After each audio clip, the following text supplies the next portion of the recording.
Man be man is back. Oh,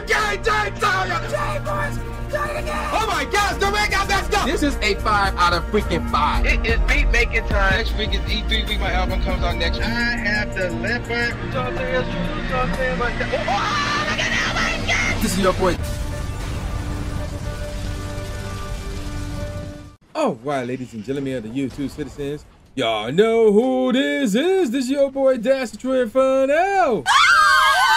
Back at it with another Pokemon Unite commentary gameplay video for you guys, and this one is very, very interesting because I don't have ideas, or I don't have like a good thought on all this, what I'm about to talk about right here.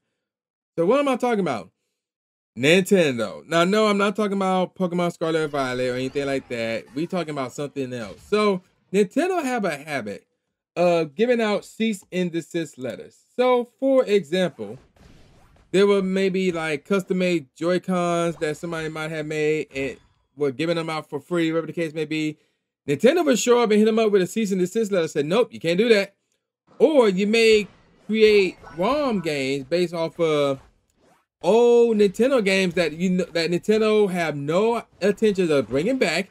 You won't see them on their, what is it, their online stores or whatever, their online service. You won't see them. Like, for example, Super Mario RPG, that's one example. And there's a few others that more likely you won't see get updated or remade or, you know, remastered, whatever the case may be. Despite that, Nintendo will still hit them up with a cease and desist letter, and they'll be giving them away for free. Nope, cease and desist letter.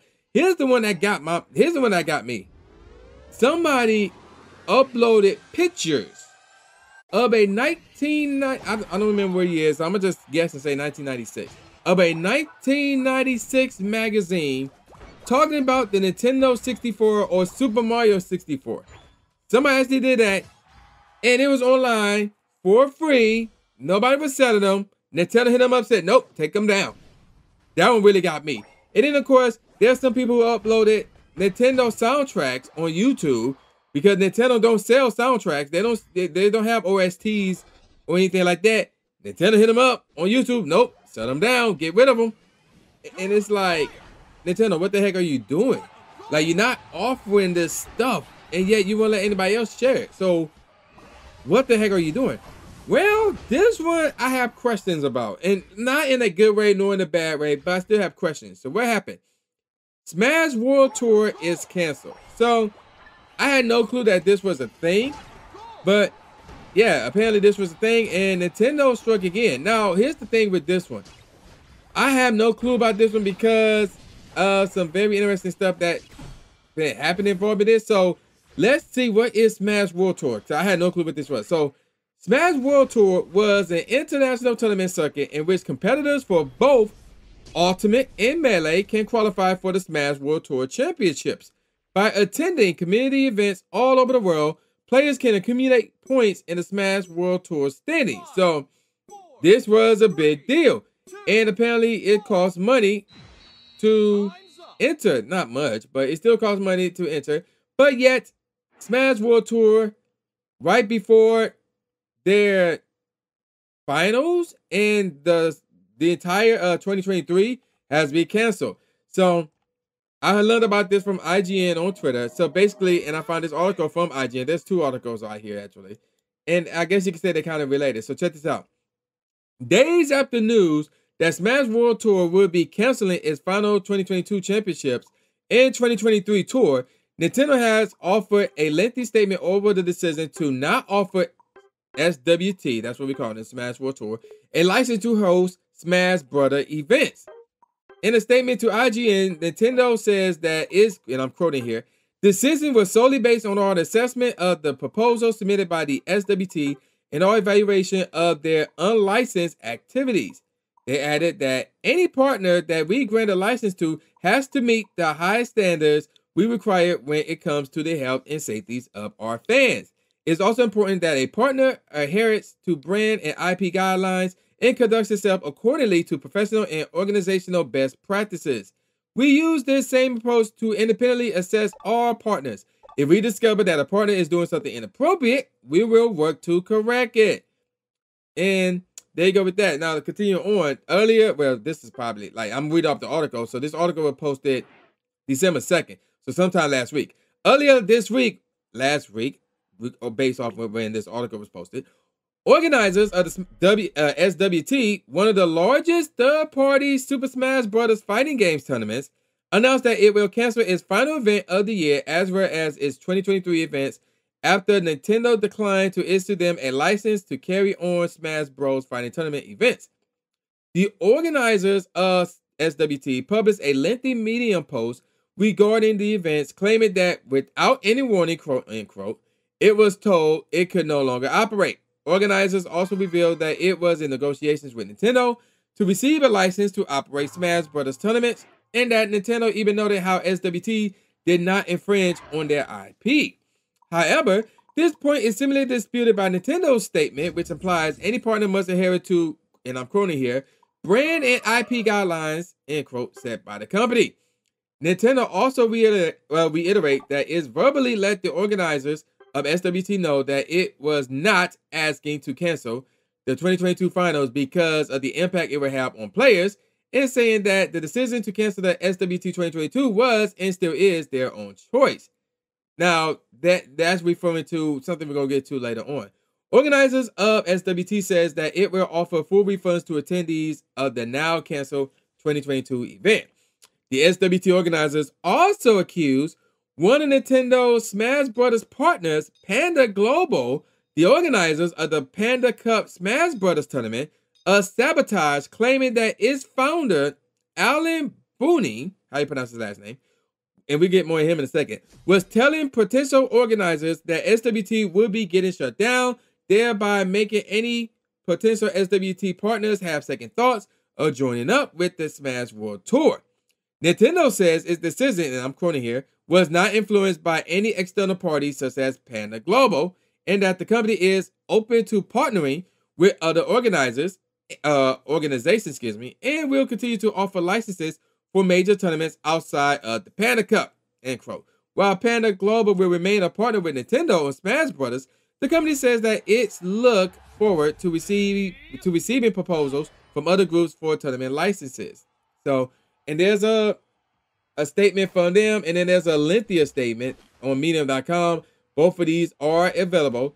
And then also Panda released their own statement as well. Now, let's get on to Panda. Panda removed their CEO, which is very interesting. So this is from GameIndustry.biz. So Panda Global has replaced its CEO and delayed the Cup Finals for its current Super Smash Bros. Championship following the ongoing controversy around the shutdown of a rival tournament, obviously the SWT. In a statement via Twitter, the company says, and I'm quoting here, Panda had heard the concerns of the Smash community and is taking immediate action. Alan Bunney, how you pronounce the last name, is no longer CEO effective immediately. However, end quote by the way, however, Esports Insider observed that Alan is still owner of Panda Global. So that's interesting. The news followed the shutdown of the SWT, a rival grassroots Super Smash Bros. Esports competition that has been working with Nintendo. The SWT organizers claimed that it's canceled the event after Nintendo chose to end their partnership. We already talked about this already. And they accused Panda Global of attempting sabotage. Even though, obviously, Panda denied this more likely, and Nintendo denied this as well. So, this is very interesting. So, what's my thoughts on all this? So, first of all, I'm not really all up on Super Smash Bros. And their community, so I have no clue how to feel about it. But it's still a bad look for Nintendo. Why? Because they have a history of shutting things down that they have no business shutting down. Now, it's one thing if somebody was using Nintendo's products and making money off of them. Somebody actually did that with the Joy-Cons and try to create the whole Etika Joy-Cons edition and sell them after Etika died. Yeah, that was a thing. That deserved to be shut down. You know, other places where they were selling Nintendo made products or games that have Nintendo characters in them, yeah, those deserve to be shut down. And originally, I didn't agree with this one at first, but after thinking about it, I can agree with this one. Using Nintendo characters, whether it's free or not, in a inappropriate way, yeah, those deserve to be shut down because, like, because here's the thing. I used to work at GameStop, and of course, I released GameStop videos in the past. And some people would come in here and say, yo, do you have that new Mario on the PlayStation? Believing that Mario was on PlayStation or that Mario was on Xbox. Now, if you're like common sense people knows, obviously that's not the case. However, there are some people out there who are naive enough to believe that Mario is on the PlayStation and on Xbox. So if they are that naive to believe that, then what's to say they stumbled upon a porn site or porn video that involved Mario characters, and they're gonna blame Nintendo for that and stop messing with Nintendo financially? Who to say that's to happen? Is it a bit of a stretch? Yeah. But can it happen? Yeah. So I can see why Nintendo don't want people to misuse their property. Okay. Whether it's free or not. Fine. Whatever. But when you have a habit of like shutting down music, shutting down things that are not inappropriate and wholesome, and that was for free, and shutting down magazine articles and anything else that you know good and damn well you're not going to be re-releasing, you're not going to be reselling, you're not going to be remaking, you're not going to be remastering, you're not going to do anything with these properties. You're just going to leave them to die. You know you ain't going to do nothing with them, but yet you still don't want other people to do stuff with them for free. So when you have that reputation on you, and then this happens, it don't matter if it's Nintendo's doing, it don't matter if it's Panda's doing, it don't matter if Nintendo have a point, because they didn't even say exactly what did SWT do. They just said, oh, they broke the IP branding and stuff like that. I'm like, how did they do that? Like, what does that mean? How did they do that? So until we get further explanation, like those who are in the Smash community may have a better idea of who's to blame, but those like myself who are outside of the Smash community will still look at this and say, this is Nintendo's fault. Nintendo at it once again, and this is why people should not be messing with Nintendo. So, again, Nintendo needs to straighten their act with all this cease and desist nonsense. If in this case, is it their fault? I don't know. But for those who are on the outside of the Smash community, I would not be surprised if they blame Nintendo, because Nintendo have a habit of this, and Nintendo needs to stop it. And I'm gonna call it a wrap. So with all that said, y'all know who this is. This is boy New Jack Ass Speak, aka New Stephen A. Smith, saying peace out, y'all, and I'll see y'all next time. Yeah.